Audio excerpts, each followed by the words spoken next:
Hello, America. I have to tell you a story today that is just fantastic. It's about the cat lady. You know the cat lady? The lady who had the surgery for her husband because her husband loved cats. And so she had so many surgeries. And then she sued her husband and won $2 billion in her divorce settlement. And he's certainly paid that off, right? Oh, yeah, no, he did. He had $2 billion to pay? Oh, yeah. Wow. So he gave her $2 billion. Guess where the cat lady lives? Come on, guess. Come on, this isn't that hard. Dubuque, Iowa. Trump Tower. Oh. Okay. You imagine how crazy Trump Tower is right now if you're just a neighbor living there. Oh, my gosh. We were talking about that earlier, 24/7. 24/7. It's crazy. So the cat lady, the police were called to Trump Tower because the cat lady was trapped by her boyfriend in a closet because she was trying to scratch him with her cat-like fingernails. This is one of the greatest stories of all. I can't imagine living in Trump Tower right now on the craziness that is going on with just the media and everything else. We'll get into that. Also, my wife informed me early this morning about 6 a.m. we're going Christmas shopping today. I reminded her that there's this new thing called the Information Superhighway. Ooh, that sounds interesting. Yes, it's called the Internet. Christmas on your list. We begin there right now.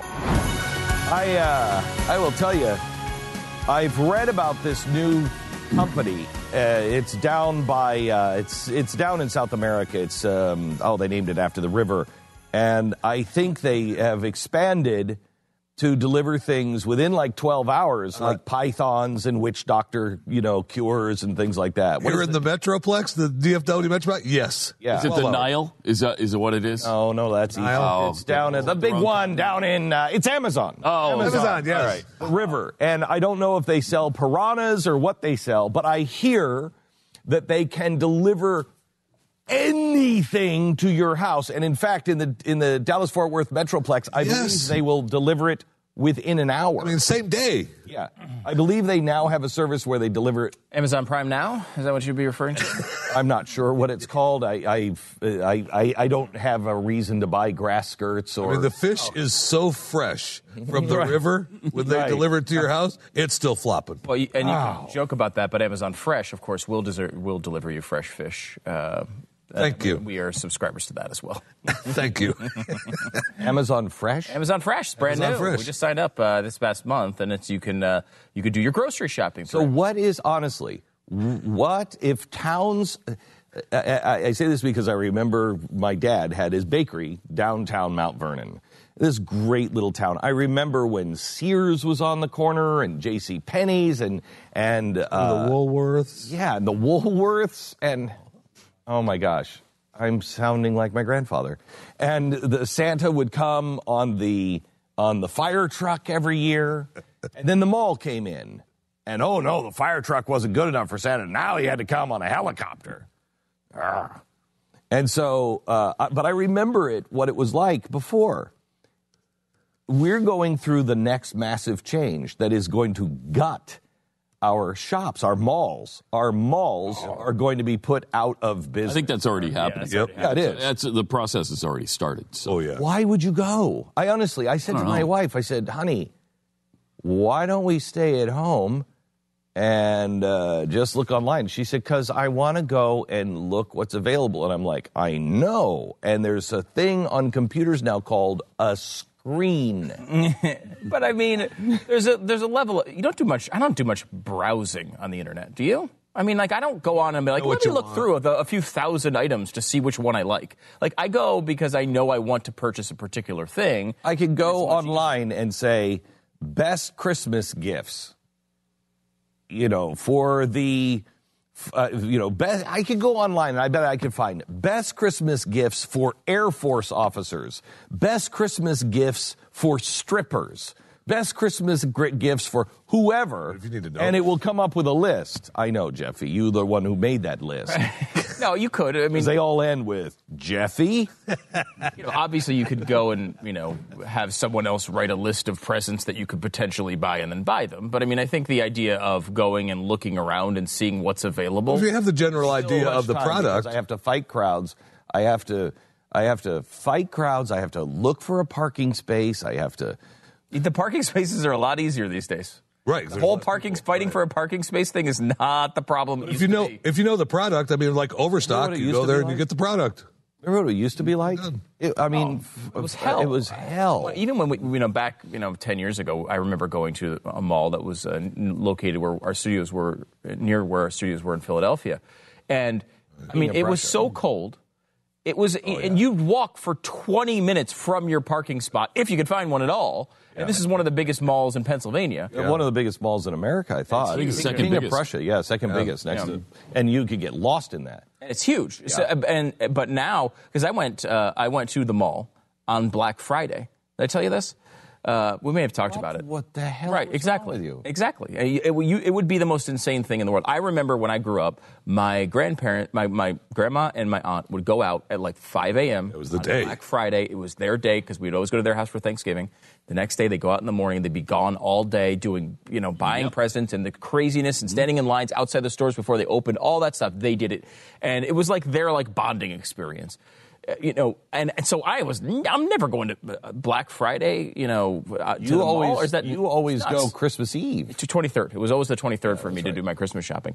However, since I have kids, the mall now is like an entertainment complex for them. Because every other corner has, some cool Santa display or some magic show or something. And so we were like, let's bring them there for that stuff. On Black Friday. You were an abusive parent. I was thinking this is going to be the most horrific experience. You won't go to Haiti, but you will go to Black Friday?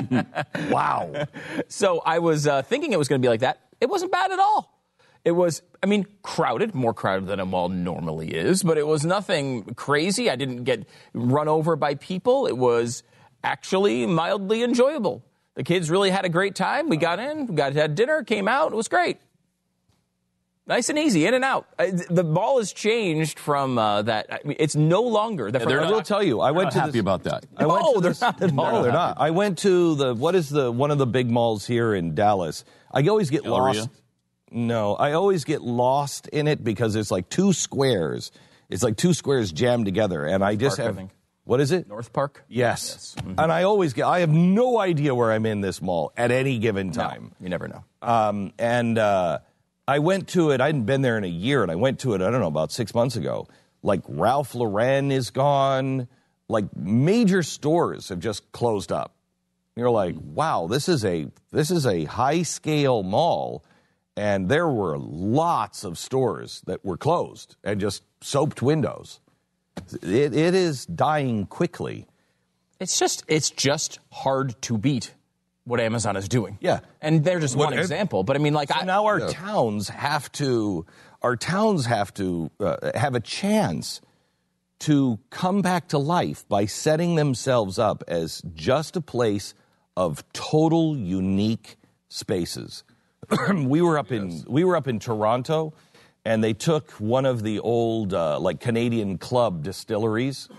And they gutted it. This is a few years ago. They gutted it, but they left a lot of the big stills and everything up in these big, huge places. And they've made this whole square, but there isn't an Ann Taylor in the joint.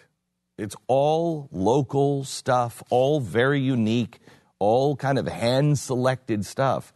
That's why you would go out. I would battle, the weather and everything else to go to some place like that. When I can get a sweater or a pair of pants or something from a jewelry store or whatever, why go? I buy it online. In fact, I can price shop online. Mm-hmm. Why do that? Seriously.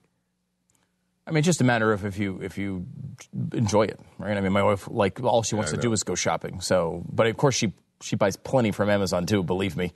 I have the freaking alerts on my phone. Sometimes I think, oh, God, is there another 9/11 happening? No, she's just ordered something.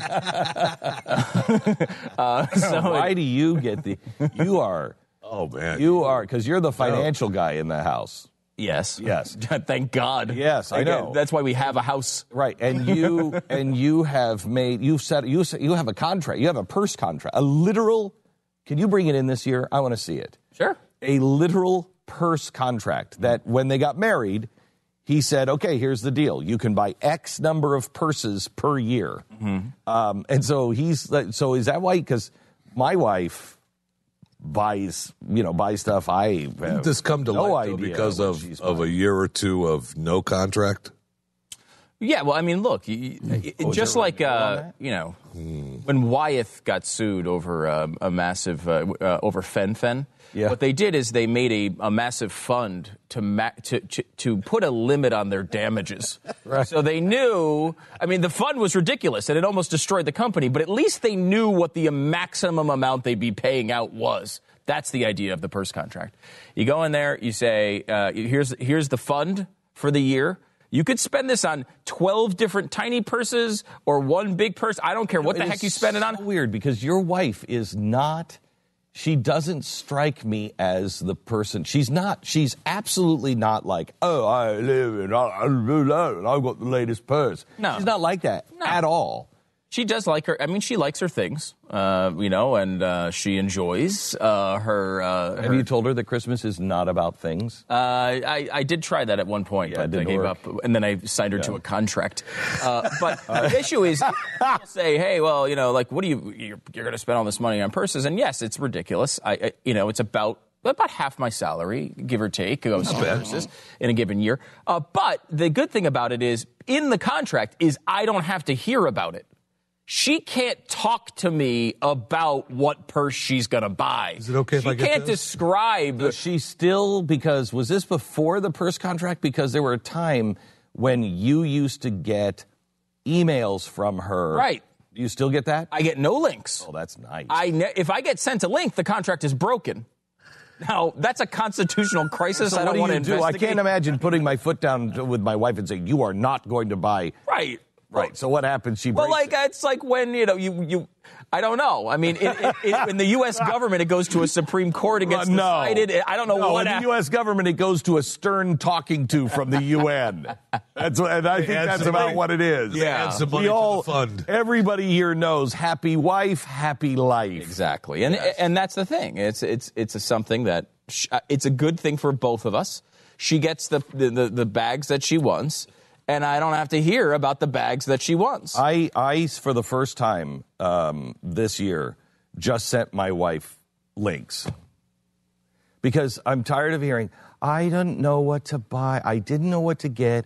And I'm actually to the place of like, that's nothing. We don't need anything. Just nothing. Just nothing. Let's just concentrate on the kids, blah, blah, blah. Mm-hmm. And then we both go out and we buy something for each other. Right. And we're like, I didn't know what to get you. I just sent her links.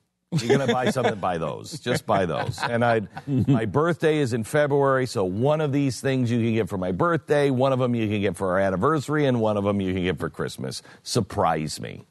And that's where we are, too. I mean, that's been my situation for a long time from her. I mean, I don't do that. I don't send links to my wife, but I get them from my wife. Right. All the time. And it does make it easy. It does suck a bit of the magic out of the season, I would say.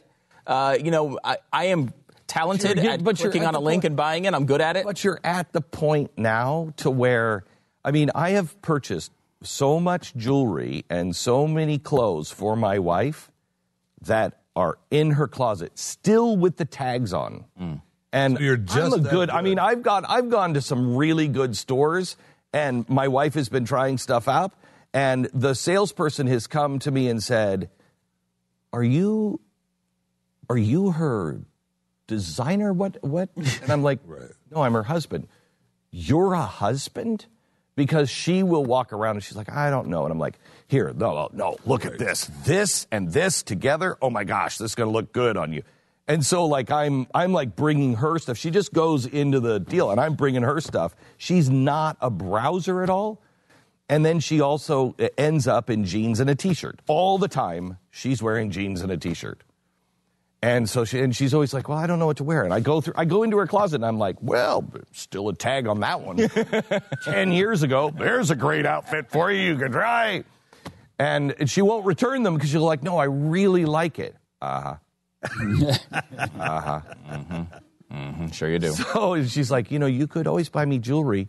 I just open up her drawer. Oh, you mean like all of this that you never wear? You should just take stuff out of that drawer and repackage Give it back to her.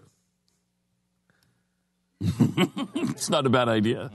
If she is not listening right now, if she hasn't, when I get home, if she doesn't say, I heard what you said. If she doesn't say that, she's getting the Christmas of her dreams. Just like tape two of them together so it looks like one big thing. Let me tell you about Sherry's Berries. You finally, what? Just wondering, looking to see where they're at. You don't have to navigate your way through a crowded store. You don't have to find a place to park. It is called the Internet, and Sherry's Berries is the perfect Christmas gift. I guarantee you, if you get Sherry's Berries and you deliver them Christmas Eve and you put them underneath the tree, it will be her favorite, and she will eat all of them before everybody else has finished unwrapping everything. They are delicious. They are great gifts for friends, for family, for business people. And I can't stress enough, we have all, and please verify this, we have all had those edible gifts, the packages that come in that are, the bouquet. They're awful. I think those are awful. The fruit is always underripe, and it's the worst fruit. Keep talking all you want. Where are the berries? That's what I was looking for. Where are the berries? Sherry's Berries. Sherry's Berries. Right now, you can get freshly dipped strawberries that start at $19.99. That's over a 30% savings. You can double the berries for $10 more. They are really good. And by the way, go to their website. You'll see that they have much more than berries. And I have honestly never had anything from Sherry's Berries that has been bad. Go to Berries, B-E-R, and look at me. Do I look like I know food or not? Go to Berries, BERRIES.com. Berries.com. Click on the microphone, right-hand corner, type in my name, Glenn. Sherry's Berries. Do it today for the 30% savings and double the berries for $10 more. Berries, BERRIES.com. Code name, Glenn. Sad. Lost a legend. Just a legend who did so much. An era has passed. Glenn, welcome to the Glenn Beck program. Good morning. The Internet shopping is not a new idea. Okay, We've had catalogs for a long, long time. Mm-hmm. Sears Roebuck, Montgomery Ward, J.C. Penney's. Yeah. Mm-hmm. Remember those? And they were as big as a phone book. I mean, a big city phone book. Mm-hmm. I know. What? Phone book? And I remember as a kid getting the Sears catalog and spending weeks looking through them, seeing the toys in the Sears catalog. It's not like F.A.O. Schwartz, which, by the way, doesn't exist anymore. Do you know that New York doesn't have a toy store anymore? In Manhattan? There is no toy store in Manhattan anymore. If I knew that F.A.O. Schwartz went out of business, I'd forgotten it. When did that happen? That was a while ago. Yeah, a while ago. Shut down the Toys R Us there on the corner across from Times Square. Yeah. One with the Ferris wheel in it. Wow. There's no toy store in Manhattan anymore. That was a cool store, too. That's remarkable. Yeah. I mean, how are you going to make a remake of Big now? You can't. Well, you can. Glenn, thank you so much. Oh, quick. Too late. Oh, all right. Sorry. Darn it. It's good effort, though. Back in Virginia. Hello, Heath. Good morning, Glenn. Good morning, Pat, Stu, Jeffy. Merry Christmas to you guys. Merry Christmas. Merry Christmas. Hey, Glenn, I don't want to shift gears too much. I know you guys love talking about ladies' handbags and dresses and being mistaken. Being mistaken as a gay designer, but that's okay. Right. That's true. Right. I wanted to share a quick anecdote with you guys, a funny Christmas story. We took our sons to see Santa the other night at the mall, and my 8-year-old is just eating up with the concept of Santa. And how this ties into you, I'll get to that point quickly. My son gets up on Santa's lap. Santa's asking him what he wants for Christmas, the normal banter. And my son's going on about, hey, you look really great for your age. And how many Macy's parades have you done? And, I mean, you look really fantastic for as old as I know that you are. Santa's just looking at me, smiling. And he says, finally, he leans into his ear and he says, I know your real name's Adios. Oh, my gosh. And Santa glances at me like, is your son high? Is there something wrong with him? and I look back and I say, just go with it. And so he kindly talks to him. As we're walking off, Lana's like, man, I'm glad I got that off my shoulders. And he's like, Dad, we should have got him some frankincense and brought it to him. But, I know that probably would have brought back some bad memories. And, oh, my gosh. That's awesome. Oh, how great. What a great story. In case you don't know what he's talking about, this is the book that I wrote for my children and released, I think, last year or the year before, called The Immortal Nicholas. And I wrote it because I couldn't get my kids to pay attention to Jesus. They were just paying attention to Santa. And they were buying into the Rudolph and the North Pole toy shop and everything else. And I needed a way. I didn't want to be the anti-Santa dad, so I needed a way to bring the story of Santa in and yet not affect the story of the birth and death of Christ. And I'm so glad that you read it to him, and it worked. How old is your son? He's 8 years old. Wow. And actually, his question, and I'm actually sad that I got through to you this morning while he's at school and he didn't have a chance to talk to you. He wanted to know, and he's gone on and on about it since last year. He's asked me numerous times, wow. Dad, how did Glenn Beck get the true story behind Santa? He will not leave me alone about it. He wants to know how God told you. Did it come to you in a dream? Were you out in the wilderness? Where were you that God shared the story with you about Agios and how? So if you could. Well, it was okay. So you can tell him that it was. You can tell him that it wasn't God. It was Santa that told me.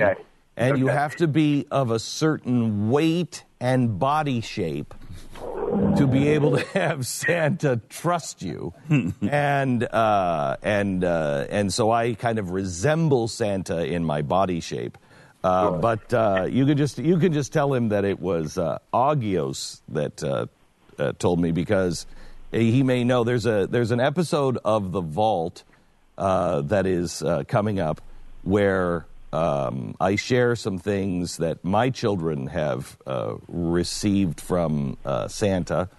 My second oldest daughter, when she was very young, got a sleigh bell from Santa.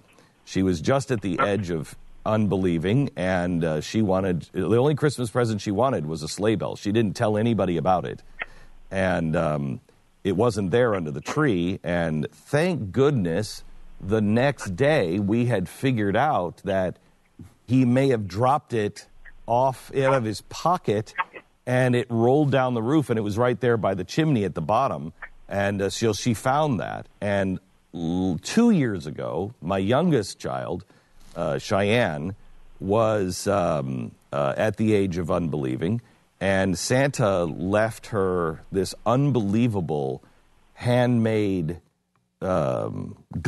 leather glove that has the rain marks on it and everything else that is marked Santa, and he left her this glove, and it was pretty remarkable. You can't buy something like that in a store, and you would need your own personal, fashion company or something to be able to make something like that. And so, but you can tell her that nobody has that. You can tell him nobody has that. You can tell him that Santa has been very kind to us, and we don't know why.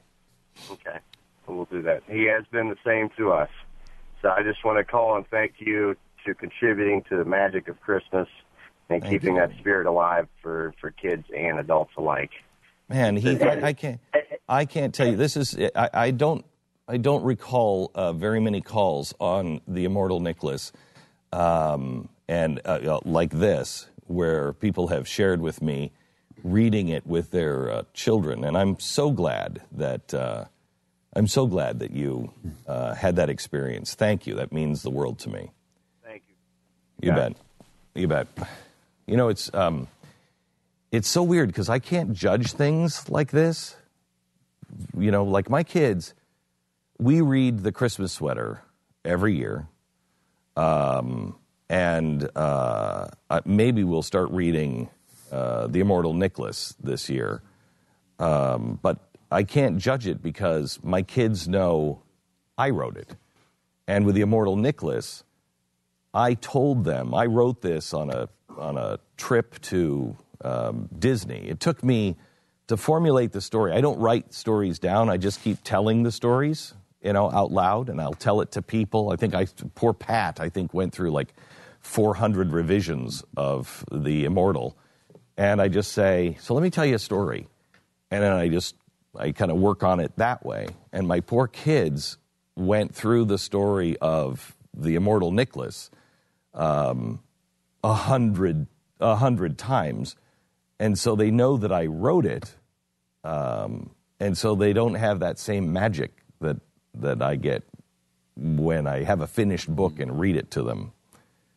And so it's nice to hear. It's nice to hear. Okay. What are the movies opening up this weekend?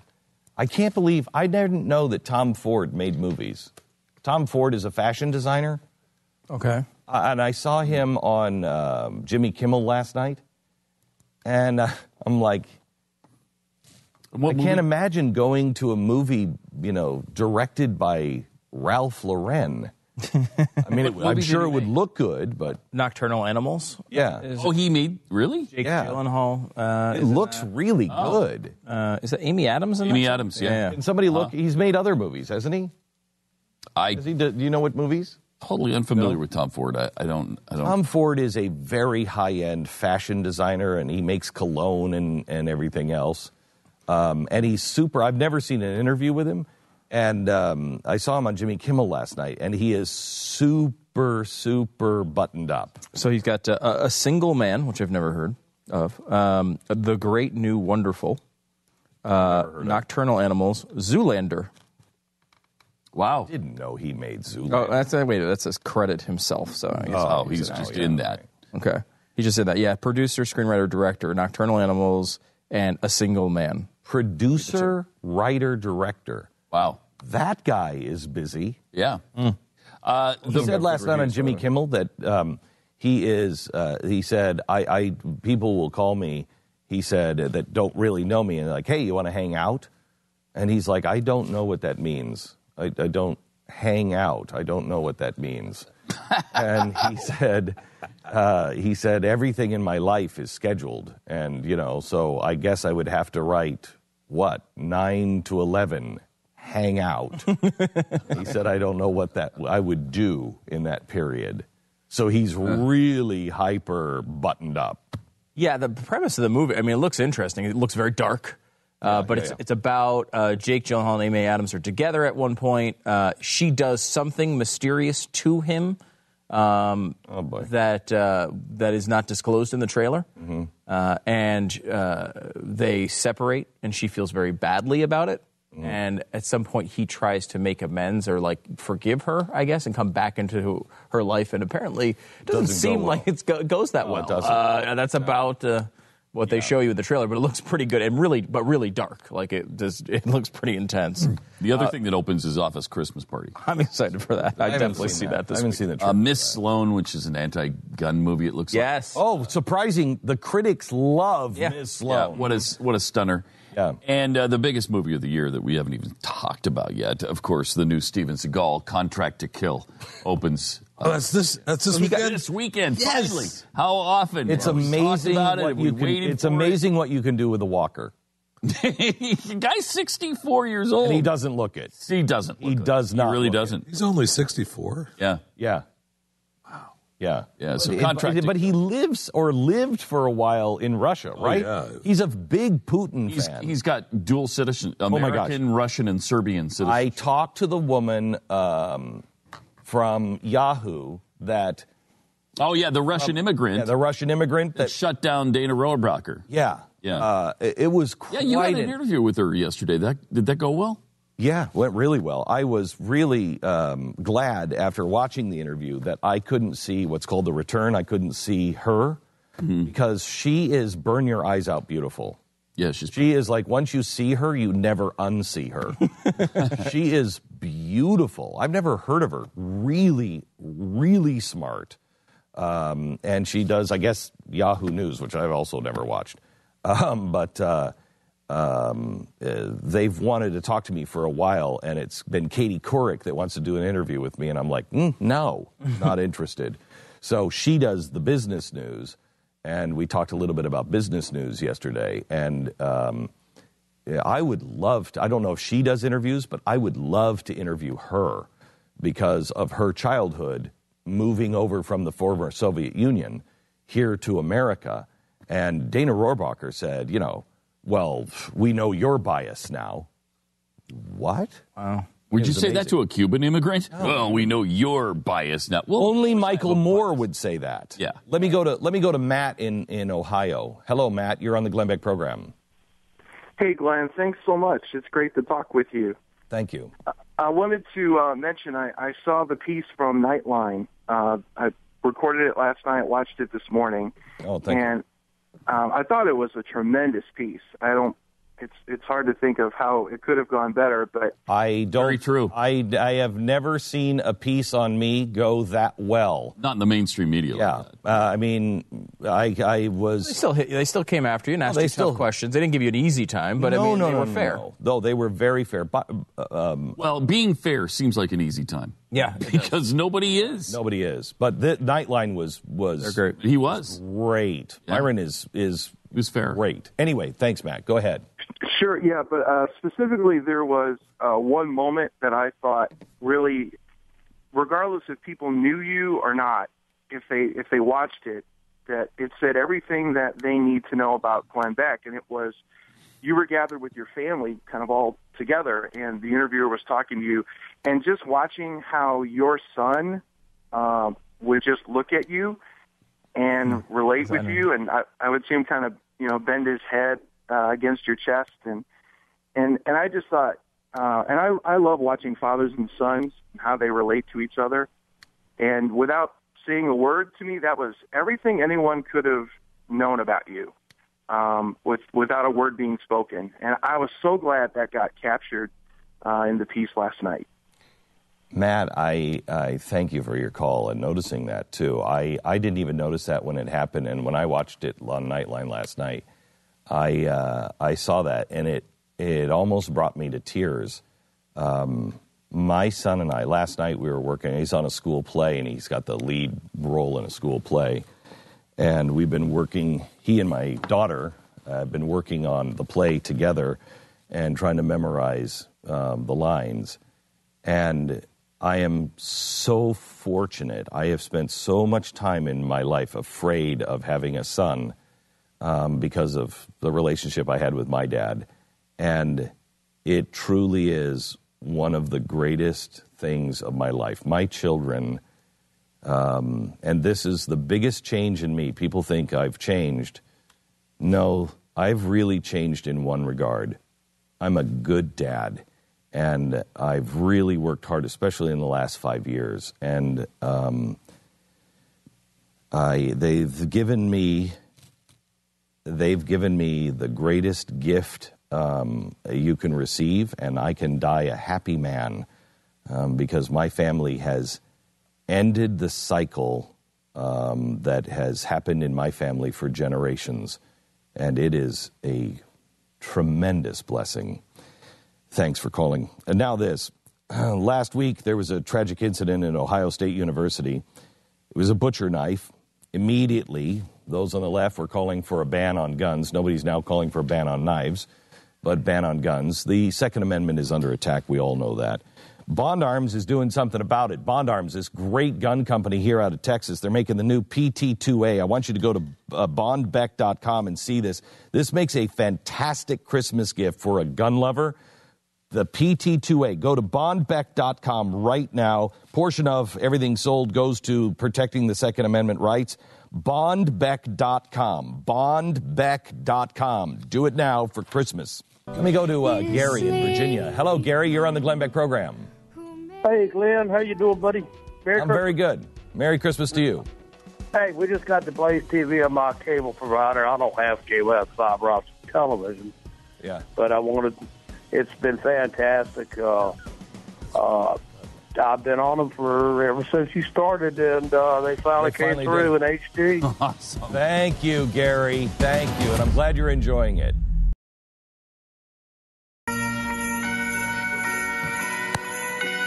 Hello, America. Welcome to the Glenn Beck program.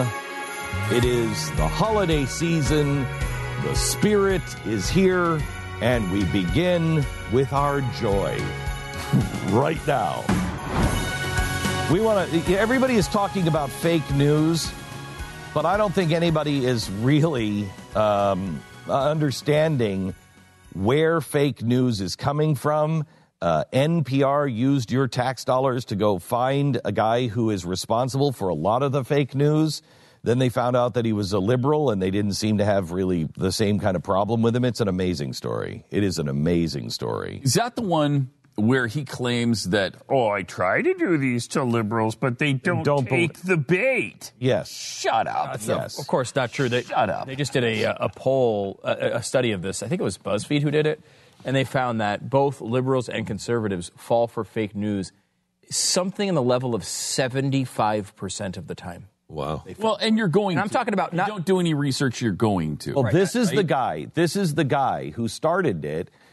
He's the guy who owns, I think, abcnews.co, usatoday.com.co. He's the guy who owns all of these. So if you're not paying attention, it looks like It looks exactly like News. it. Yeah, right. It looks like it. And he is putting out all these false stories, and because NPR, I've never seen such a softball before. Because the guy was like, I know I'm doing this to the right, to expose the right. All of a sudden, their only tough question was, do you feel kind of bad about this at all? No, because I'm exposing it to the... Oh, okay. And they're saying, do you feel bad because maybe you got Donald Trump elected? Maybe you were the reason. And, of course, he says he was the reason. The thing I love about it, though, is here's a guy who's known, outwardly saying to the audience, I fake what I put online. I fake news. I say things that aren't true for a living. By the way, believe me that liberals won't play along with the fake news and only conservatives are dumb enough to do it. Right. Believe that. Just run with it. And NPR does. And they do. Of course they do. I mean, listen to this. This is pathetic. During the run-up to the election, fake news really took off. It was just anybody with a blog can get on there and find a big, huge Facebook group of kind of rabid Trump supporters just waiting to eat up this red meat that they're about to get served. It caused an explosion in the number of sites. Kohler says they've tried to write fake news for liberals, but they never take the bait. That's such bull crap. Unbelievable. They suck up the bait at the same rate as we're humans. Come on. Yeah. We're humans. And multiple polls, and BuzzFeed's done a lot of this going back several months, and they found it to be very prevalent on both sides, and that both sides fall for it at about the same rates. Here's what the right is falling for. Right now, the right is falling for the lie that the alt-right is conservative. It's not. They're socialists. They believe in giant government and socialism. National socialists. If they're Nazis, they're national socialists. That's not the right. They are on the uber fringes of the left, if you want to look at it that way. They're socialists. Yeah. Goebbels said that between nationalists and socialists, which comes first? It's obvious, socialist. I mean, that's not exactly... The reason why the Nazi flag is red is because they changed it so they could appeal to the communists. I mean, it's insane. It's insane. When a Trump advisor says, "I'm a Leninist," you've got a problem, and the media is of course missing all of that. They're not small government guys. They're just not. Speaking of the media, a caller about half an hour ago brought up your appearance on Nightline last night, which I thought was, I thought, they said they were going to be fair. It seemed while they were here as if they were going to be fair, but you never know with the finished product how they're going to edit it, what they're going to say for narration. They can always spin something ugly, but they didn't. And here's some of what happened on the show last night. So Glenn Beck, the man who's been called a clown, a bigot, a carnival barker, a smug know-it-all, now you want to be a healer? No. You're making this too grand. You're saying you want to... No. I am going to do it in my own life, and I am going to do it in my own business. I'm inviting you to make the commitment to do the same thing. To be able to know that when you're talking, the televisions are all on at the White House, that's intoxicating, okay? Fame is the most corrosive thing to a soul you can possibly ever introduce. It's awful. More than alcohol? Yeah. More than drugs? Yes. Because you know those well. I know them very well. Did you get the impression that Byron had any introspection there? I'm inviting you to do the same thing. And I know you meant that in a personal way and in a general way. Byron said to me afterwards, this is Byron Pitts, by the way, who I think is he is a journalist cut from the old school cloth, I think. He's a guy who has been embedded in Iraq and Afghanistan with the soldiers. He is a deeply religious man. And very fair. He said to me now, he's worked for 60 Minutes, Nightline. He is a multiple award-winning journalist, and I think one of them who deserved it. And he came and he said, I've only had one in my entire career, say that I was unfair to them. One. He worked for 60 Minutes. He tell you who that was? No. And he afterwards he said, I always go into it studying and knowing and being up on my homework, knowing who everybody says this person is and who they say they want to be. Yeah, he researched all the names you'd been called. So no, he really did his homework. Knew. Not all of them. I mean, we were together for 13 hours. He really did his homework.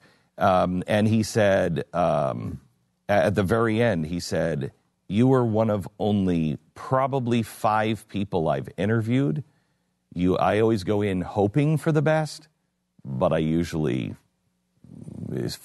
find out this is a fraud. He said, one of 5 people maybe that I have hoped for the best, and they were better than I hoped. Oh, nice. Yeah. He was, and his crew too.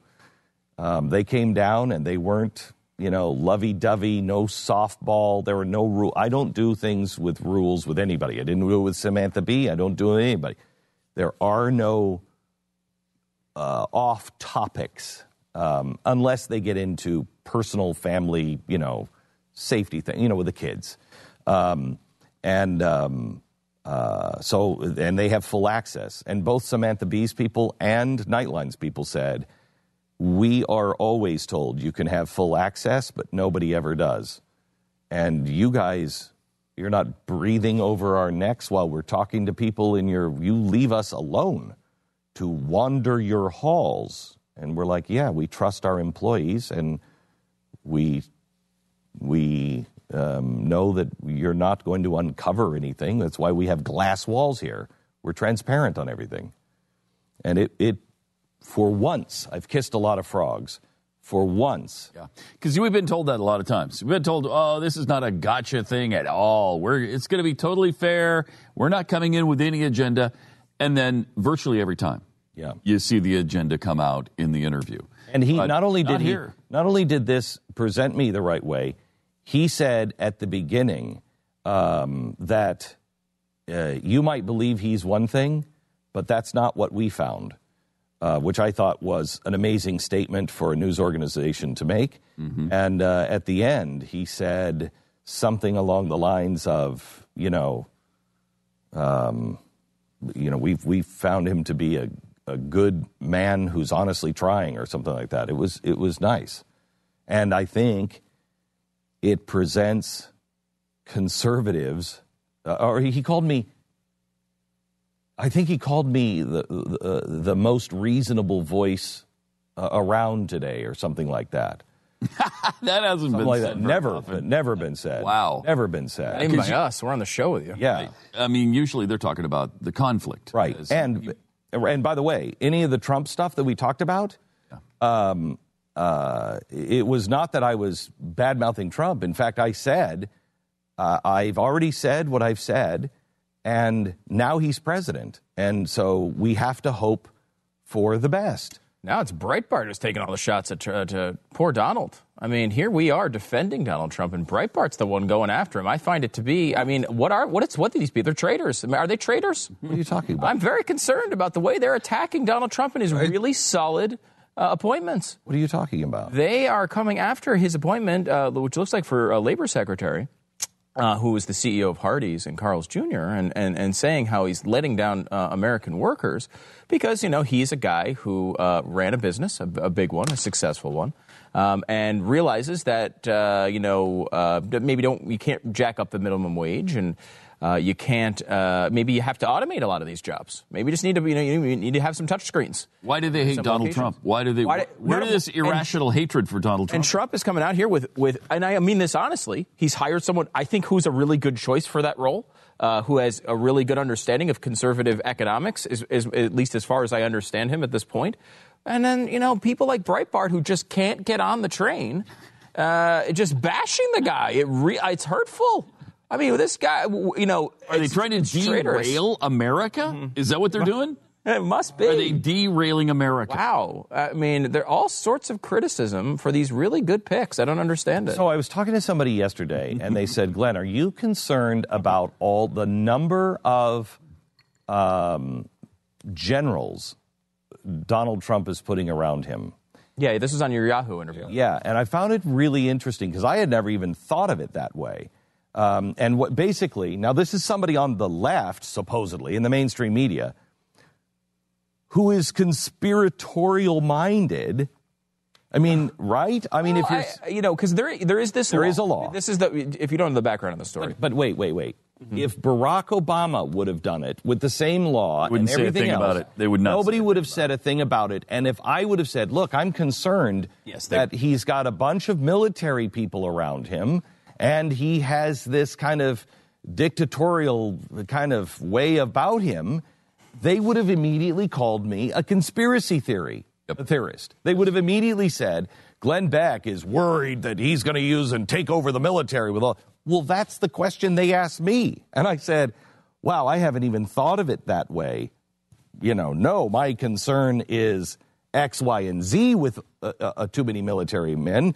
Too many military men, it is shown in studies, the most progressive, that they don't necessarily start out this way, but the most progressive big government public servants in Congress and in the Senate have tended to be those people who spent their whole career in the military. You brought up John McCain as as a good example. Because they are used to the government. They're not the guys who say the private sector can do this better. They're the guys who are used to taking orders, used to the government being in charge of everything, so they don't see it the same way. It's obviously not universally true. But right, and it's not. And I'm not saying that these guys that he's picked are that like that. And I think you look at his picks, and Mattis I think is a really good pick. Flynn is a really bad pick. I think there's a mixture there, which I think makes now me a traitor for criticizing Flynn, if I'm understanding. By the way, I should point out. By the way, I do have a problem. The only place I have had a problem with a military pick is, besides Flynn, but that's not because he was in the military. I don't think he's got his head screwed on quite right. And again, general speaking, at least we used to think that probably it's not a good idea for Republicans to appoint Democrats to big roles. I mean, that's just not something that I typically want out of my Republican presidents. And Flynn is a Democrat. He's a registered Democrat. It never goes well. When a Republican appoints somebody to the bench in the Supreme Court, it never goes well. Here's the one that really bothers me. We've appointed a former general to DHS. I don't want DHS run by a military guy. Well, that was the reason. I mean, it was this long before DHS, but the reason for the law was you don't want guys who have all sorts of really tight connections with current military members running the military. You want civilian control of the military. You're worried about a military coup. Unlike yes, that's what you're trying to avoid. Now, look, no one thinks that that's going to happen, but you put those laws in to make sure that everyone's very careful and those lines are bright. And so I don't think the Democrats will stop. Someone like Mattis, I think they respect him highly, and I think they'll make a waiver for him. They're trying to push through a waiver for all of these guys, and I don't know if they'll get all of them. But they're talking as many as 5 generals. I hope they get Mattis. Again, all of them would need a waiver. Mattis is great. Kelly. A lot of people like Kelly a lot. And Petraeus is obviously controversial. He's done a lot of great things for the country. There are a reason why we have certain long-standing rules. And I don't like the fact that we're making lots of exceptions. You want to make one exception? This is the most unique guy. He is the perfect guy. Sure.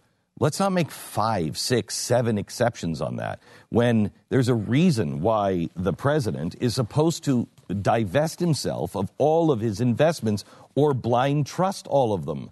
And that's just a tradition. That's just a tradition. No, but it also comes. But the law is with the generals. There's an actual law on the books that they have to get a waiver for. But I will tell you this: the law should be that, because look at what happened with Andrew Jackson.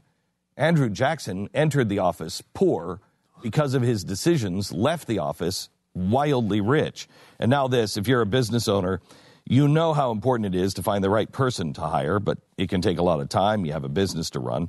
You can save time and find the best candidates at ZipRecruiter.com. ZipRecruiter makes hiring fast and easy. With one click, you post your job to more than 200 top job sites. ZipRecruiter identifies the top candidates and notifies them to apply for your job all within minutes. ZipRecruiter, their easy-to-use dashboard screens and evaluates candidates all in one place. We use ZipRecruiter because it makes hiring fast and it is really easy to use. We're one of the million businesses that have joined ZipRecruiter's award-winning service for help for our hiring. Go to ZipRecruiter.com/Beck. Use it for free. ZipRecruiter.com/Beck. ZipRecruiter.com/Beck. We're just talking about, Stu has been, kind of mocking Breitbart, but we're just talking off the air, and I think we need to have this conversation on the air. He's joking about it, but we both think that this is a really good thing, that Breitbart is going against Donald Trump. They are standing for not what I believe, but they are standing up for what they believe. Go ahead.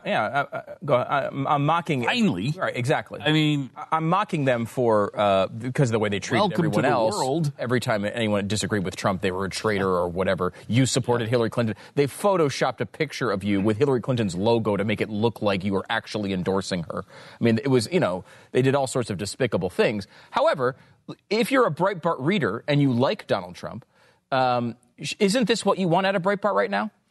Donald Trump campaigned the entire time, I'm going to defend American workers and make sure against all the free market principles that we talked about, because he was going to defend the American workers.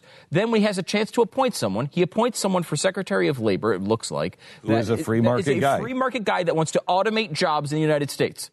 And you know what? If obviously, it's weird that Breitbart is standing up when Trump does conservative things against him.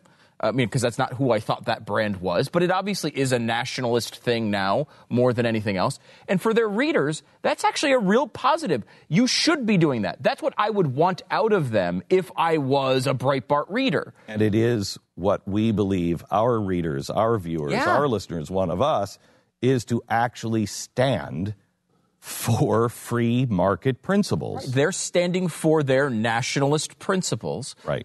And their, what used to be democratic labor union principles that they really think are important.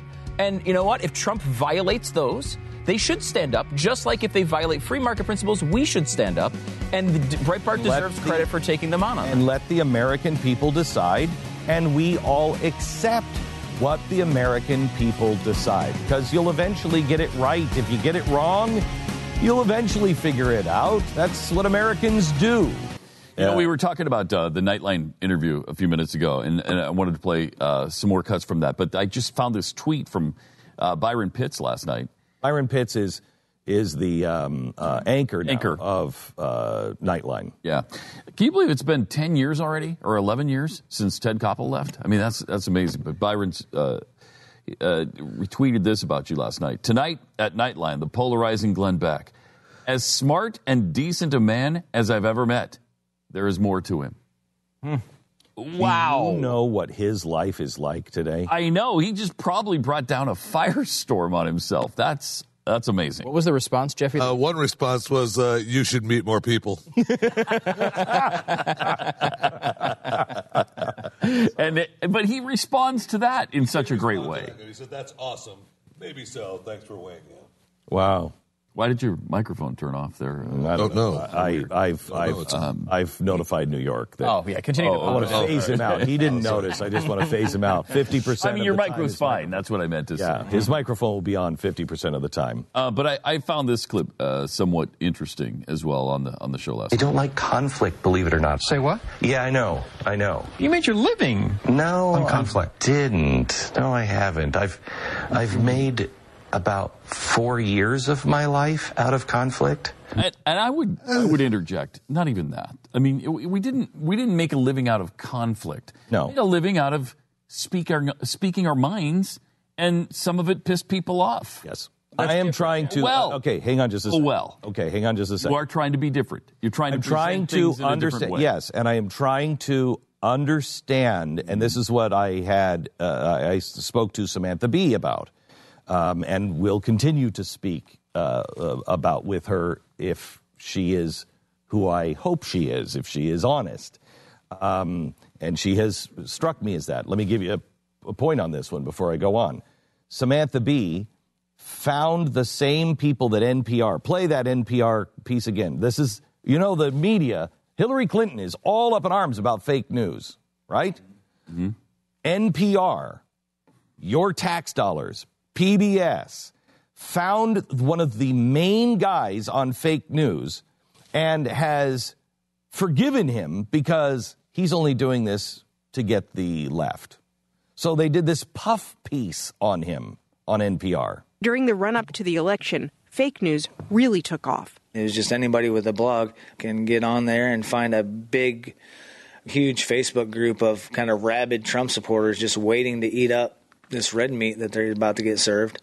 It caused an explosion in the number of sites. Kohler says they've tried to write fake news for liberals, but they never take the bait.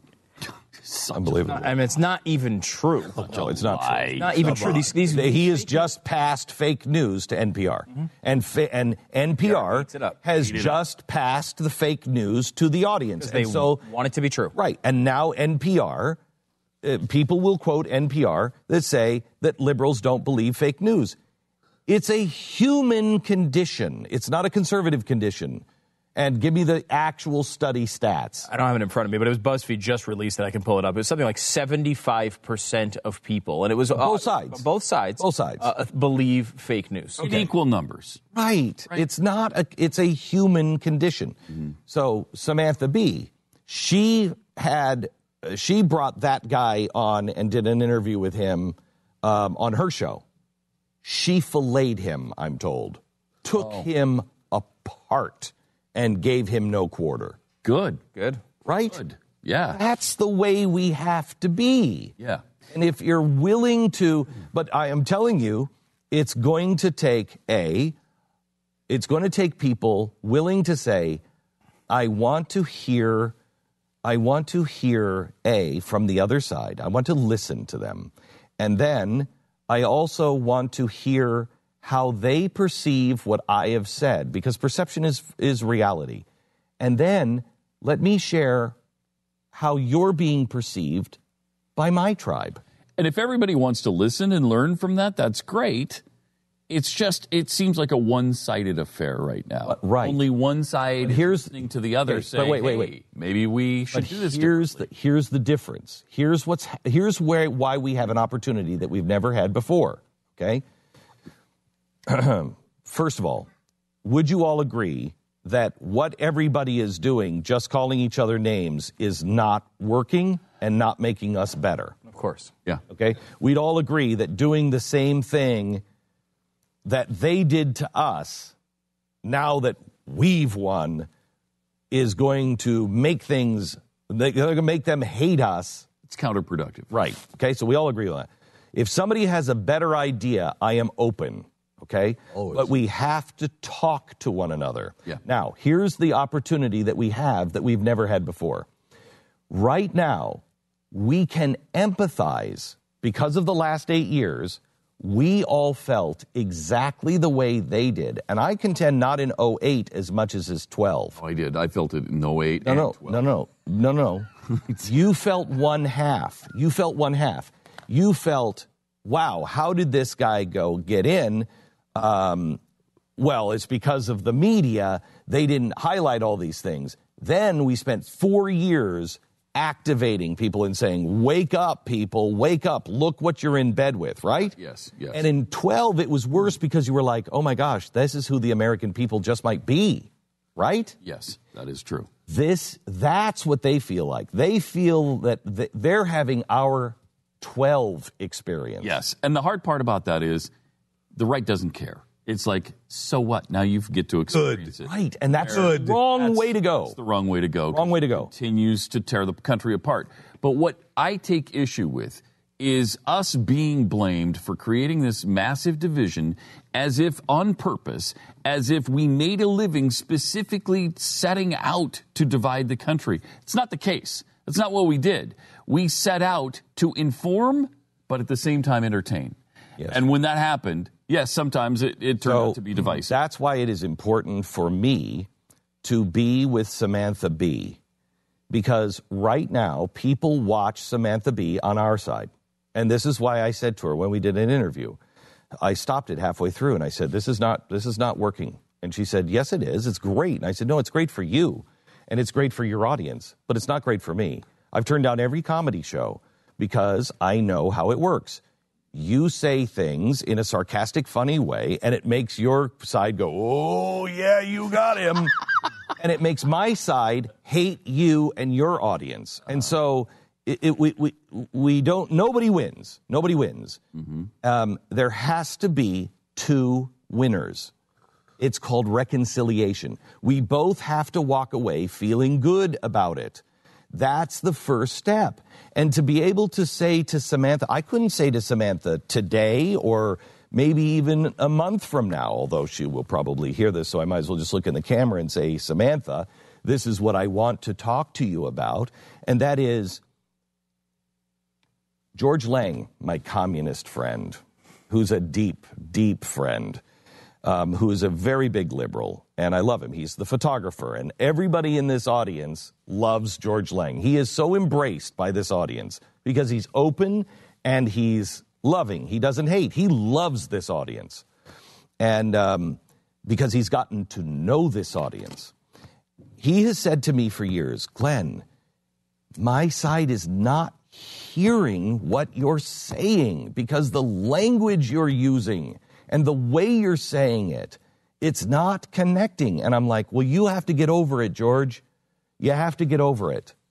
Okay, well, I've said that now for 8 years to him, and it's not working.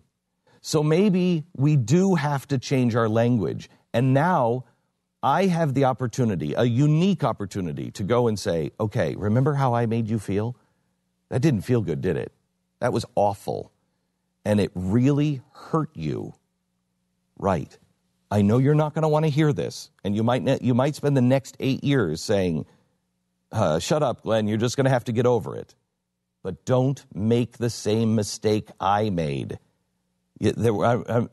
We're not going to get over it. You have to humble yourself. I didn't. You have to humble yourself and say, okay, wait a minute. Tell me exactly why. What is it that I'm saying that you're interpreting as this awful thing? Because I'm only doing it to get everybody to watch, to get everybody to be entertained. And that's what Samantha Bee said. Look, I'm a comedy show and I'm doing comedy. I don't know how you do it, Sam. I don't know how you do it. How many times did we say that? Right. How many times have I said that on the air? I don't know how to do this show. I don't know how to do this show. And not divide people. And not divide people, especially when a pendulum is swinging to the we generation. The we generation as opposed to the me generation. It is defined as not who your friends are, and how many times have we all said this? I wear my enemies as a badge of honor. That describes a we generation. I don't think I've ever said that. I have. Media Matters hates me. Good. I wear that as a badge of honor. So that is stereotypical we generation. So it's going to go against all things that will make you successful, if you will. We have to define ourselves by who we can bring to our side, even if we disagree. The only way we're going to stop violence from each other, should there be really bad things that go down, is by knowing each other and going, no. That's not what they meant. That's not what they meant. And you'll never get there if you compromise your principles. Now, I'm going to say one thing that's kind of controversial, but I would like you to consider it. Because I can't take, Glenn Beck has changed. I can't take it anymore. Yes, I have changed. I've softened my approach because, for many reasons, one of them is just I'm older and wiser now. And you can't go through the last 10 years that I've gone through and not do self-examination. And I'm older and I'm wiser now. So yes, I have changed my approach. But not one principle have I changed. Not one. You don't believe me? Go back to an article on me in GQ from 10 years ago, and you will see I am saying, like, it's spooky. Somebody sent it to me the other day, and they're like, look at this article. You're the most consistent man in the media. And it's almost like word for word. It could be an article written about me today. Yeah. And had they come in 2010 with an open mind and open cameras, they would have found the same guy as well. Yeah, Nightline would have found exactly the same thing had they done that in 2010. So I haven't changed on principles. If we sell out our principles, there's no hope. There's no hope. But if you stand on principles and perhaps change your approach, you're never going to get the Media Matters, and I don't want the Media Matters. The principles are wrong. But you can get those people who are honestly questioning the world. Nightline did it. I hope Samantha Bee is doing it, because I'll never watch Samantha Bee and be comfortable with the language or the approach or Amazingly, you had a good conversation with the New York Times. Nobody would have expected that 5 years ago. And nobody knows what was said in that New York Times. And I would be comfortable releasing every word of that New York Times meeting with the editorial board. Every single word I would be comfortable releasing. People think I sold out my values there. They don't know. They have no idea. Just because I met with the New York Times. Yeah, no. Here's the problem. Neville Chamberlain met with Hitler. Okay. He sold out his values to be able to achieve something that was unachievable. You couldn't achieve that with Hitler. Mm-hmm. You can meet with the worst person in the world as long as you hold on to the truth and your values. And sometimes you can make progress. Sometimes you can't. We have to try. We have to try. Watch. Next week maybe we'll talk, or maybe next year we'll talk about the way we behave online. because we have to be a peculiar people. We have to stand out in this society quickly. Quick update before we go to the break. President-elect Trump picks Goldman Sachs President and COO Gary Cohn to be National Economic Council Director. And the Been swamp on the is edge of my seat for that. The swamp is almost dry. This is so appropriate. Here's the first line of the Gold Line commercial. Globalists are not going away anytime soon. Globalists are not going away anytime soon. The banking system isn't really going to change. The game in Washington isn't really going to change. India is moving towards a cashless society. Productivity in the U.S. is declining. President Trump has his hands full. I don't know what decisions he's going to make. He can make all perfect decisions, and I still believe that we are headed for economic tough times. Please, no matter how you vote, please spread your risk out for these troubled times. 866-GOLD-LINE, 1-866-GOLD-LINE, or goldline.com. Call them now. I got to go. Just quick there. Yep. Hello, America, and welcome to the Glenn Beck program. So glad that you are here. Lot to talk about, including the latest Trump cabinet position. We go there right now. Hello, America. Glad you're here. We have your search for joy coming up in just a minute. This is the season of joy, and what I am searching for, and I think what everybody is searching for, no matter what faith you are, no matter what walk of life you're from, everybody, I think, is looking for joy in their life, and they think they can fill it with all kinds of things. We're going to talk about that coming up in just a second. Speaking of filling things, President-elect Trump is looking at his cabinet and filling his cabinet, checking his list, making his list and checking it twice. Next week, he's supposed to make the Secretary of State decision, right? Correct, yes. That's what we expect, at least next week. Yep. How much of this do you think is Donald Trump being a showman? The suspense. Have you ever seen 100%? 100%? Yeah. I mean, I've never seen the 24-hour stakeout of the elevators. I actually don't mind this either. I don't either. I think it's kind of a, you kind of like the rollout of it, so it's not, everyone can kind of like take a breath and look at each person as they come out. I actually don't mind the way he's releasing these. And so he's going to release. I actually kind of like it. Yeah, it's like you get a little bit of time to like examine each one. It's not like a big batch of 12 people at the same time. He's rolling them out slowly and it's saving the drama to the end. I mean, that's what you would expect from a guy from a reality show, right? Like that's his background is in entertainment. And I don't think he's seriously sitting around thinking, well, there's still 12 people and I'm not sure which one to pick. I'm sure he has it down to the last couple. And, maybe he still hasn't made a final decision, but I'm sure he has a good idea. It's really exciting. The next 4 seasons of the United States of America should be exciting. Really, really exciting. Because he knows how to draw out the suspense. I honestly thought he was going to pick his vice president like The Apprentice, just have the VP apprentice. I was ready for that. He's kind of doing that now with his cabinet.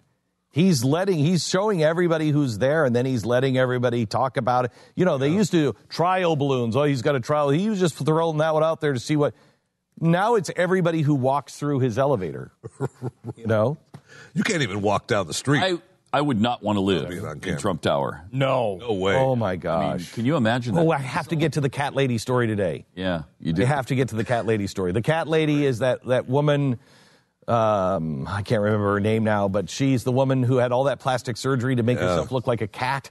Because her husband liked cats? Yes, and he wasn't paying attention to her, and so she thought if I look more cat-like, maybe he'll pay attention to me, and she made herself look like a cat. Even didn't really work. No, and she's a little horrifying right now. She looks like a cat, like an old cat. Yeah, like a 70-year-old cat. And cats don't last to 70, so you can imagine the beauty. Look. Yeah. So she lives in Trump Tower, and the police were called to Trump Tower. Imagine, because of a domestic dispute, and she is her boyfriend is some fashion designer They just love each other. She has $2 billion and he doesn't, but he just loves her and thinks she's beautiful. And she apparently is in her old age now. I guess this is his story. She's starting to lose touch with reality and her anger. And she said that he wasn't paying attention to her. And he was like, I think on on his Facebook page or something like that. And she was talking. And so she took his laptop from him or something and started to, hit him with it. And then that's what cats do. Right. And then she took out her claws and the pictures of his face. Did she really claw him? She clawed him. Ooh. And he hid in a closet and held the closet door closed and called police with his cell phone. And they came and hauled her away, and she went to jail. And they're not sure. He may not press charges because she has $2 billion, because he loves her, and he thinks that he's not sure if he's going to press charges. So that's nice. It's a beautiful story. It is a beautiful story. Beautiful story. So anyway, Donald Trump just appointed as Commerce Secretary? No. This is National Economic Council Director. Yeah, National Economic Council Director. Yep, it's Gary Cohn. He's the president and COO of Goldman Sachs. Oh, my gosh, the most evil company on the face of the planet? President and COO of Goldman Sachs. So he didn't just work there. Right, like Steve Bannon, for example, who worked there. Right. He was just a normal worker bee over at Goldman Sachs. This guy was the president and COO, of course, and it's also different than Mnuchin. Right, that's how you pronounce it. The guy who is now Secretary of Treasury, and he also he was the executive also at Goldman Sachs. Now, in the end, Goldman Sachs always wins. And they're the ones that win. But really, I mean, Goldman Sachs is where you find a lot of financial wizards. Right? I have no problem. So you would think if you're talking economics, go to the place where they've got some experts. Right. I don't have a problem with it. However, Trump people had a problem with it during. No, they did not. No, they did not. Okay, yes, didn't have a problem with it. They surrounded Heidi Cruz on the convention floor. Do you remember the encounter with poor Ted? I was there. Jacket at. We know your wife works there. Where's your Goldman Sachs jacket at? We know your wife works there.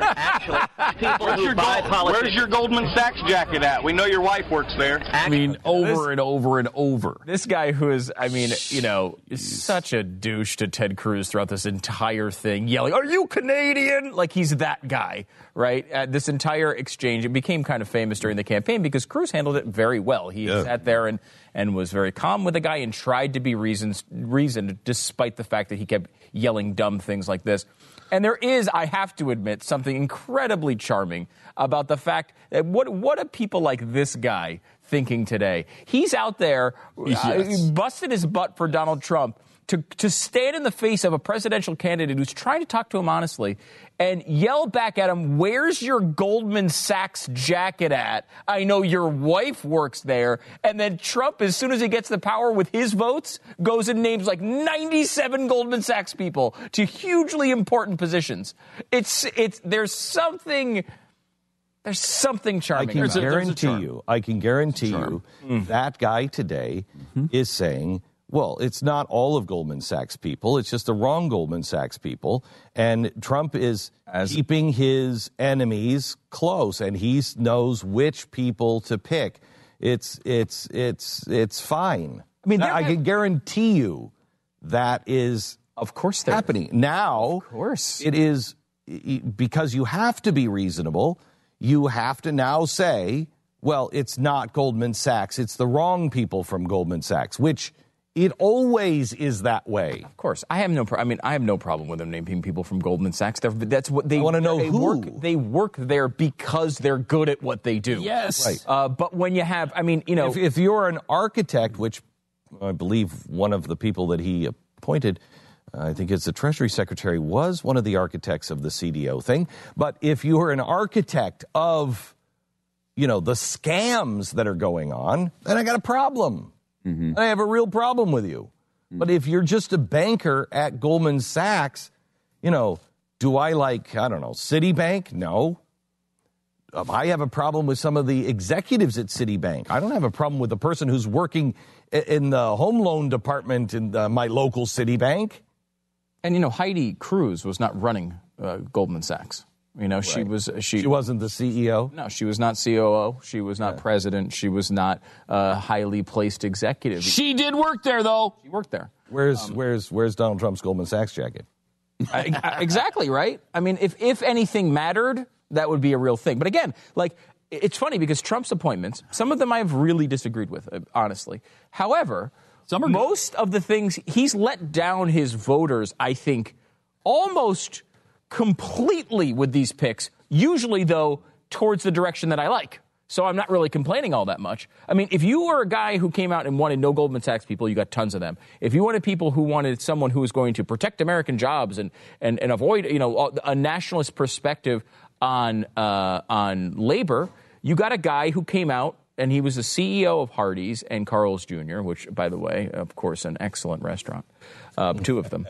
And you got a guy who said we should automate all these jobs because those workers won't sue you when they're automated and they're robots.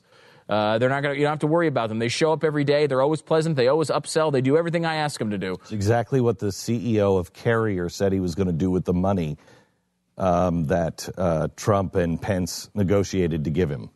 Mm-hmm. Carrier said that we're going to automate because we know these guys will. We know the robots will show up.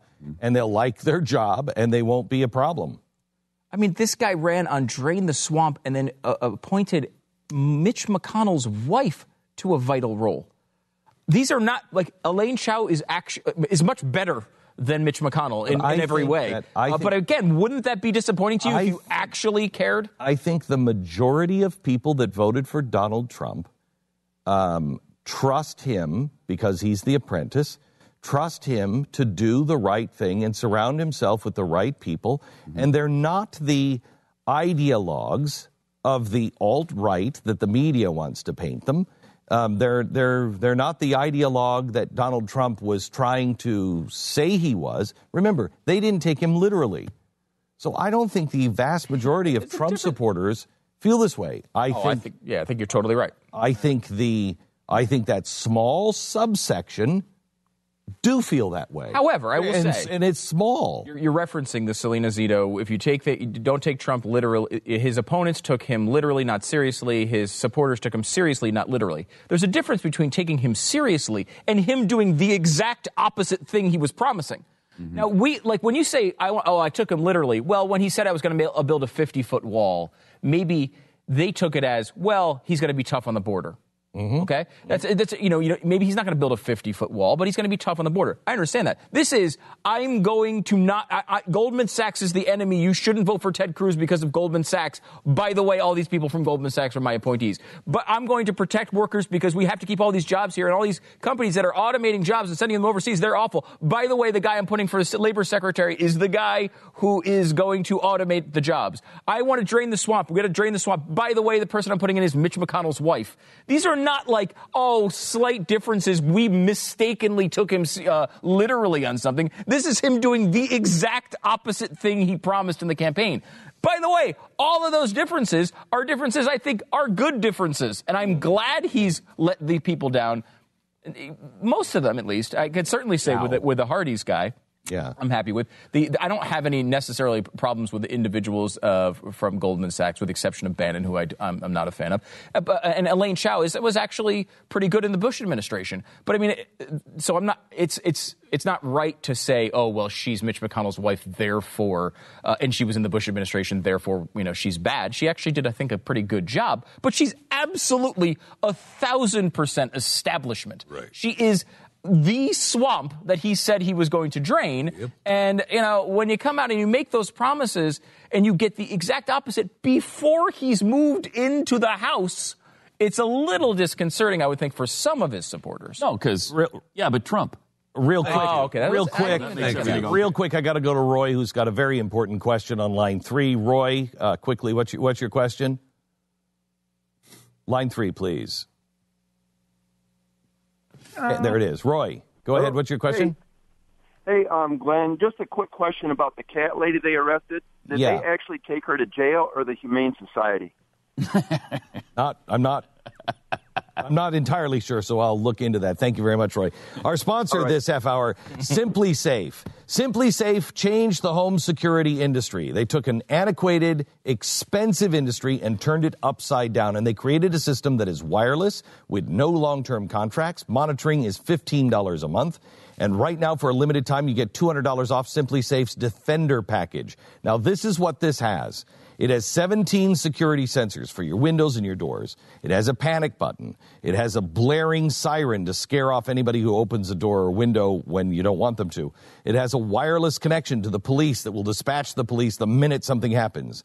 And the monthly monitoring is $15 a month. And there's no long-term contract. Now, if you act right now, you can get $200 off this package, which makes this package to secure your home $399.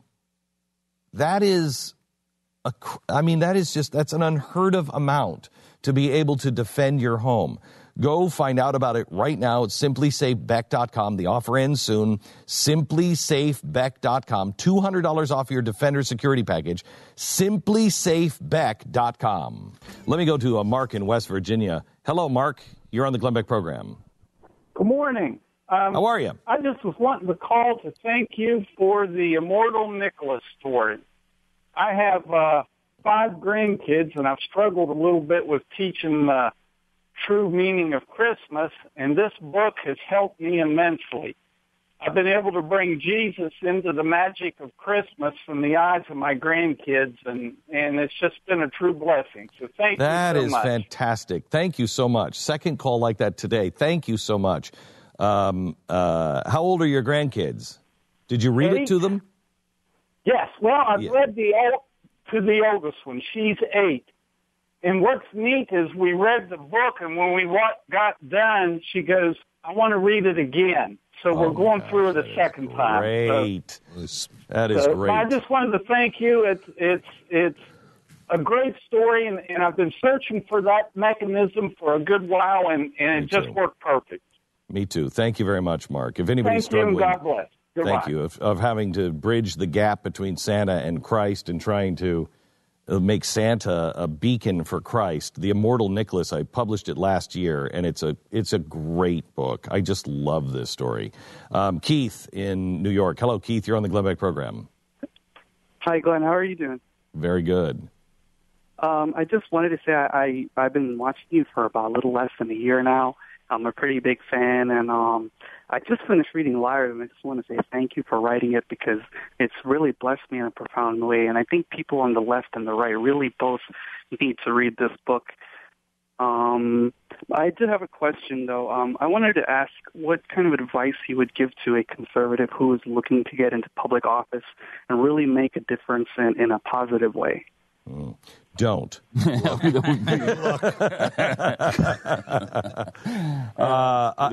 know, the first thing you have to do, Keith, is know yourself. I had a billionaire say to me one time, he said, Glenn, how much is enough? And I said, I don't know. And he said, before you really get farther in your journey, you better decide. He said, because everybody that I've ever known, he said, they can never answer that question, and they end up destroying themselves because they've never said, this is where I don't need anymore. And I found that really good advice. And I think in the same way, Keith, you have to say, what is enough? What is the goal?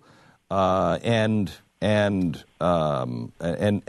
how far are you willing to bend to be able to make that goal happen? Hopefully not very far, but politics will make you bend. And if you can set those and write them, and are you married? No, I'm not married. Okay, first thing you need to do is go find yourself the strongest woman you could possibly find. Go find yourself a mental and, more importantly, spiritual giant. Most importantly, spiritual giant. If you can find a spiritual giant to stand by your side and You really define who you are, what your limits are, what you want to accomplish, and then keep it in front of you the whole time. You might be able to make it.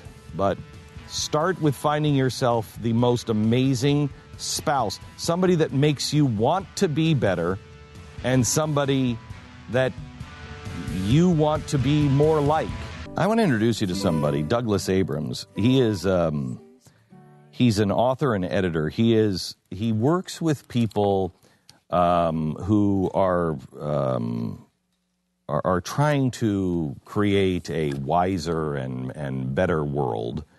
And he was allowed to spend time with two men who are both in their 80s and have a very interesting perspective. If I said to you, losing what was most valuable to me, losing my country, was the best thing that ever happened to me, you would say, excuse me?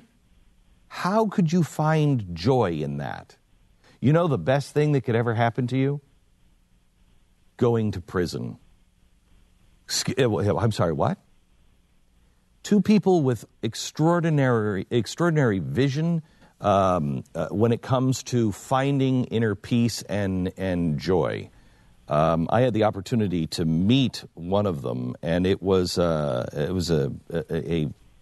surreal experience.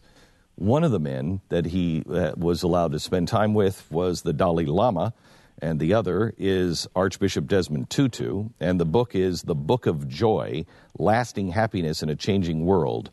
Doug Abrams, welcome to the program, Doug. How are you? Great to be here, Glenn. Thanks so much. So, Doug, let's start with losing my country is perhaps the thing that set me free. Yeah, it was a pretty extraordinary moment. We had a week together in Dharamsala, India, with the Dalai Lama and Desmond Tutu. Which, by the way, if anybody doesn't know, that's like way it's like a 15-hour drive to the closest airport. It's like way out of the way, is it not? It's in the foothills of the Himalayas in the northern India. Obviously, as many of your listeners know, the Dalai Lama had to flee Tibet because the Chinese invaded, and this is his home in exile, where we had the privilege of spending this week.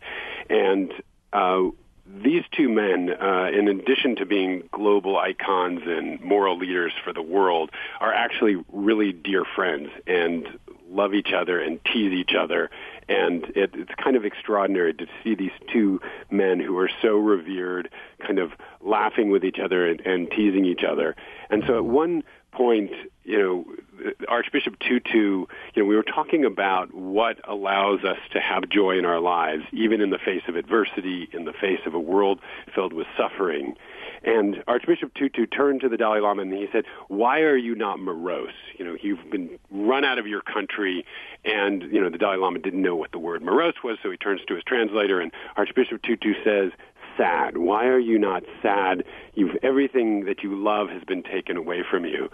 And the Dalai Lama turned to him and he said, I tried to step back and take a wider perspective and see that, yes, all of this suffering has happened. But if I had stayed in Tibet, I would never have been able to have the life that I had. I would never have been able to meet all the people that I've met. I never would have met you. And he was able to shift his perspective and see that even in the face of great suffering that he and his people have experienced, he has had a much richer life than he would have had in what he called his gilded cage, being the holy Dalai Lama, as he said, in Tibet. And then they started cackling and giggling about how, he probably wouldn't have won the Nobel Peace Prize. And here these two guys who've won the Nobel Peace Prize are joking about these supposedly amazing awards that they've gotten, as if they were kind of peripheral and funny. But this was the whole week together was filled with these kind of counterintuitive insights about how deeply connected joy and sorrow are, and how in fact it's through the adversity that we discover our joy and our fulfillment. So Doug, this is something that my father taught me. I was whining about my life. I'm a recovering alcoholic, and this is 20-some years ago, and I was whining about my life. And and my dad, who is a baker, was listening to me whine to him on the phone, and he said, son, I've got to pull some bread out of the oven. Can I, you call me tonight? Make a list of all of these things, because, boy, you have suffered so much. Why don't you call me back tonight? I called him back within 10 minutes because the first thing that was on my list was my mother's death. And then I don't remember what was on my list. I got to 3 or 4, and I was like, now, wait a minute, hang on just a second. Well, if that wouldn't have happened, then this wouldn't have happened. And then I went back up to the list. I got all the way to my mother, when I was a teenager dying. And I thought, well, that wasn't that. I mean, yes, that was tragic, but that caused all these other things that have put me in a position to X, Y, Z. I called my father back, and he picked up the phone, and I said, you don't have any bread in the oven at all, do you? And he just laughed, and he said, wow, you're faster than I thought. But we are now living in a society that is trying to say life is painless. If you fail in business, don't worry, we'll bail you out. If, let's have safe zones, et cetera, et cetera. We do have to try to be better to each other. We do try to have to help one another. But there is something huge. Don't take away my right to fail or to learn from suffering. Well, this is a really good point because, you even see it with, playgrounds. We're taking away swings because, kids could get hurt.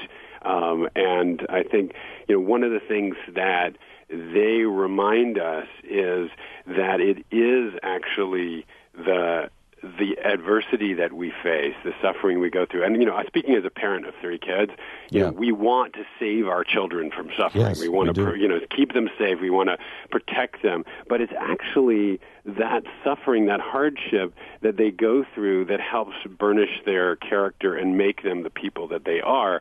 When we kind of wrap them in bubble wrap and protect them from life, thinking that we're doing the best thing, we're actually robbing them of their capacity not only to grow and to learn, but I think what they would say is to appreciate life in such a way that allows to be richer and more joyful. There are story after story, and it depends on how you tell the story. For instance, Schindler's List, powerful, never cried more than in Schindler's List until I saw Life is Beautiful. Same story. One concentrates on the horror, and the other concentrates on how these people lived in such a beautiful world inside of that horror because of the way they chose to live. Almost impossible to see yourself getting there. What is the secret of getting there?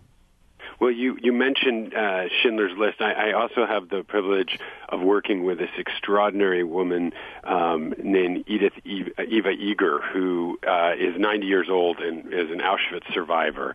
And she's an incredible psychologist, and she was working with the military. She worked a lot with the military on PTSD. And she went in to work with these 2 soldiers back to back, and both of them had lost their legs in combat. And the first one was knotted up on the bed in cursing God and country, and just furious about what had happened, and understandably so. The next guy that she goes in to see is in his wheelchair. He says to her, I feel like I've been given a new lease on life. I'm able to look my children in the eye. I'm still here with them. I never noticed, how beautiful the flowers in the garden are. It's this focus on perspective. Now, look, this is not to tell people that, suffering is easy or to be Pollyannish or to just say, we just have to look at the glasses half full.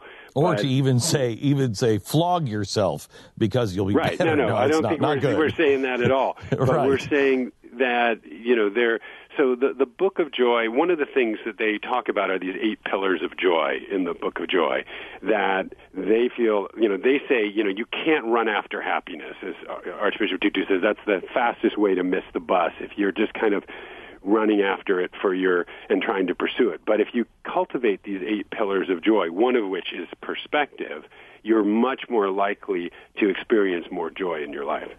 What are the 8 pillars? So there are 4 pillars of the mind and 4 pillars of the heart. The 4 pillars of the mind are perspective, humility, humor, which is crucial for them and for life, being able to laugh at ourselves and at life, and acceptance. Those are the 4 pillars of the mind. The 4 pillars of the heart are forgiveness, gratitude, compassion, and generosity.